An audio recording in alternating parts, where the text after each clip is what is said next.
Hello everyone. ये मेरे channel का पहला वीडियो है और इस चैनल पे हम लोग क्रिकेट से रिलेटेड बातें करेंगे और मैं ट्राई करूँगा कि आप सबों से कुछ अपनी भी राय को साझा कर सकूँ। ठीक है। जैसा कि आज इंडिया और ऑस्ट्रेलिया के बीच में सेकेंड T20 खेला गया और इंडिया उसमें हार गई। ठीक है।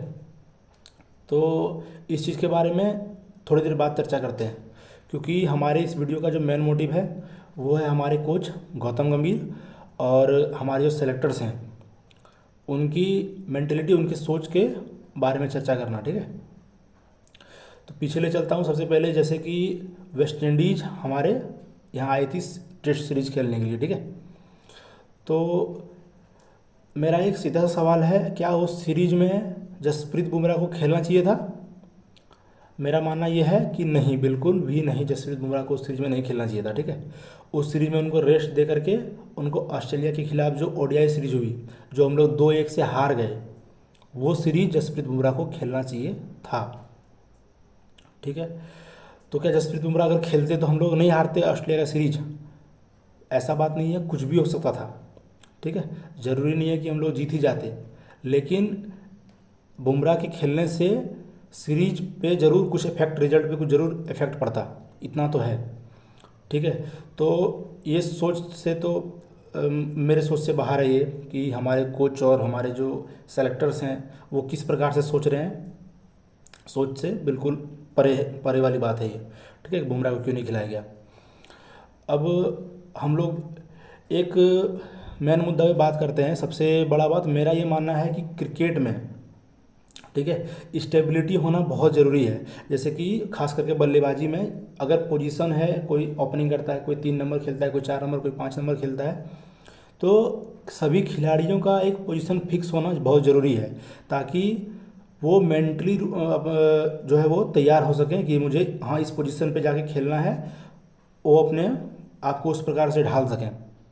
लेकिन अभी जो हमारे कोच हैं उन्होंने फ्लेक्सिबिलिटी के नाम पे सारा बेड़ा गर्क करके रखा हुआ है। ठीक है। कब कौन उतरेगा किसी को कुछ नहीं पता। ठीक है। बैटिंग पोजीशन किसकी क्या होगी किसी बल्लेबाज को कुछ नहीं पता। 1 से लेकर के 7 तक जो बैट्समैन हैं उनमें से किसी को कुछ नहीं पता, किसे ओपनिंग करना है, किसे फर्स्ट डाउन जाना है, किसे सेकंड डाउन जाना है, किसे स्ट्राइक लेना है, किसे नॉन स्ट्राइक पे रहना है, किसी को कुछ नहीं पता। ठीक है। तो कैसे बल्लेबाज तैयार हो मेंटली, सोचने वाली बात है। ठीक है। तो जैसे आज का मैच के बारे में बात कर लेते हैं। ठीक है। पिछले मैच में जो पहला T20 हुआ, जो बारिश के कारण से धुल गया, उसमें अभिषेक शर्मा स्ट्राइक पे थे। पहले ओवर में अभिषेक शर्मा ने स्ट्राइक लिया। ठीक है। आज शुभमन गिल ने स्ट्राइक लिया। क्यों लिया? क्या उसमें कोच ने का कोई इनपुट था या हमारे कैप्टन का कोई इनपुट था? क्या रीज़न था वो ही जाने। ठीक है। लेकिन मेरे समझ से तो बाहर था कि शुभमन गिल ने स्ट्राइक क्यों लिया। शुभमन गिल स्ट्राइक पे आए, उन्होंने 5 बॉल शुरू में डॉट खेले, जिसके कारण से टीम का मोमेंटम भी खराब हुआ, वो खुद भी आउट हुए और बाद में तो जो हुआ तो वो सबने देखा। ठीक है। तो ये भी समझ से बाहर था। उसके बाद संजू सैमसन का 3 नंबर पे आना, ये भी बिल्कुल भी मेरे समझ से बाहर लगा मुझे कि संजू सैमसन 3 नंबर पे क्यों आए। क्योंकि अगर इंडिया में मैच हो रहा होता, कोई फ्लैट ट्रैक होता, ठीक है, भारत को शुरुआत अच्छा मिल गया होता, तब आप संजू सैमसन को भेजते तो अलग बात था। लेकिन हम ऑस्ट्रेलिया में खेल रहे हैं जहाँ हैज़लवुड का बॉल जो है वो स्विंग कर रहा है, बाउंस अच्छा है, और वहाँ जो बल्लेबाज बहुत टाइम से पावर प्ले में बैटिंग नहीं किया है।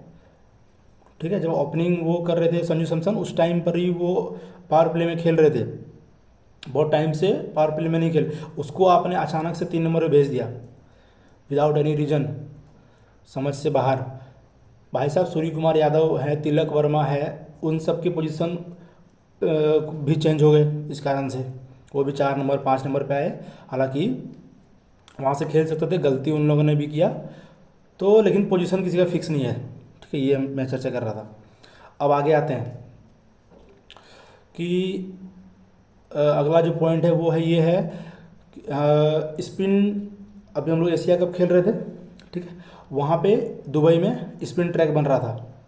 तो वहाँ आपका अक्षर पटेल खेल रहे थे, कुलदीप यादव खेल रहे थे और वरुण चक्रवर्ती, तीनों साथ में खेल रहे थे। तो वहाँ पे हेल्पफुल था क्योंकि कंडीशंस का वो डिमांड था कि स्पिन हो रहा है तो वहाँ पे आप स्पिनर खिला सकते हैं। अक्षर पटेल तो आपका खेलने ही वाले हैं क्योंकि वो ऑलराउंडर हैं, बैटिंग ऑलराउंडर हैं, अच्छा बल्लेबाजी भी करते हैं, तो वो तो खेलेंगे ही।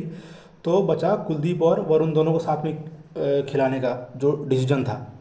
हालांकि हमारे पास रन उतने नहीं थे, लेकिन ये डिसीजन तो मुझे समझ में नहीं आया कि भैया जहाँ पेस को मदद है, जहाँ पेस को मदद है वहाँ आप तीन तीन स्पिनर लेके क्यों खेल रहे हो। ये भी बात बिल्कुल मुझे इलॉजिकल लगी, लॉजिक से बाहर।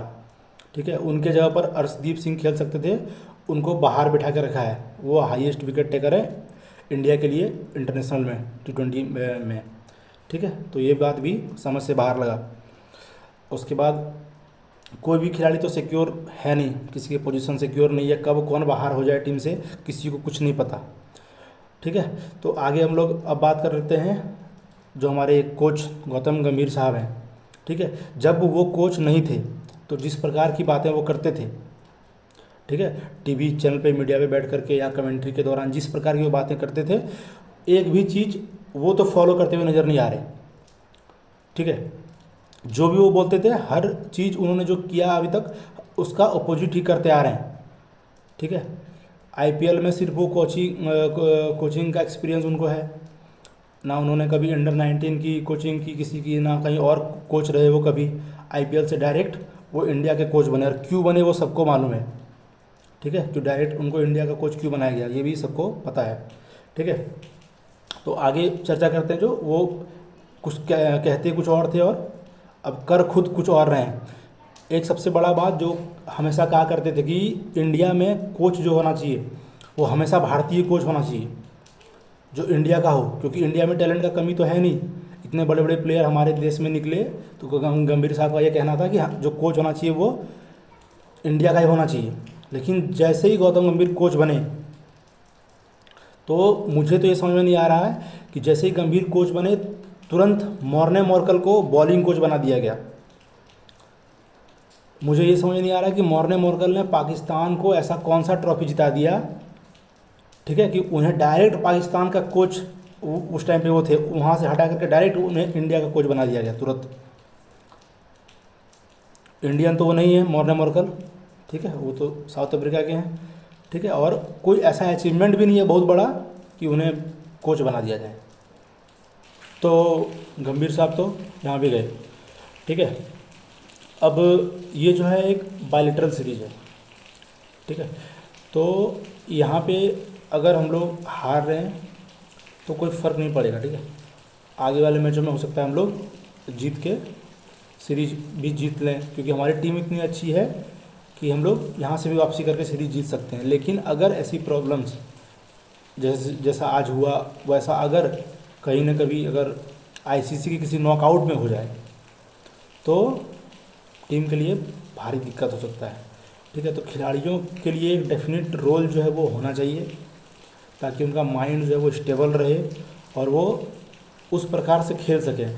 सभी का पोजीशन कम से कम फिक्स कीजिए, कम से कम 5 नंबर तक तो पोजीशन फिक्स होना चाहिए ताकि खिलाड़ी को पता, उसके बाद आप जिसे चाहें भेज सकते हैं। कम से कम T20 में 5 नंबर तक फिक्स होना चाहिए ताकि सबका माइंड स्टेबल रहे, एक रोल डिफाइंड रहे और उस प्रकार से वो जाके वहाँ पे बैटिंग करें। फ्लेक्सिबिलिटी के नाम पे पूरे बल्लेबाजी का लाइनअप का बेड़ा गर्क हो रखा है। ठीक है, तो बात करने के लिए तो और बहुत कुछ है, लेकिन आगे की वीडियो में बात करेंगे। और जिस प्रकार से गंभीर जी हमारे टीम को चला रहे हैं, देखिए अब क्या होता है आगे चल करके, क्योंकि हमारी टीम इतनी बेहतर है, प्लेयर्स इतने अच्छे हैं कि वो मुझे भी यकीन है कि वो वापसी ज़रूर करेंगे। ठीक है, आगे आने वाले मैचों में। तो चलिए आप सबसे नेक्स्ट वीडियो में मिलता हूँ। ठीक है, तो थैंक यू। चलिए।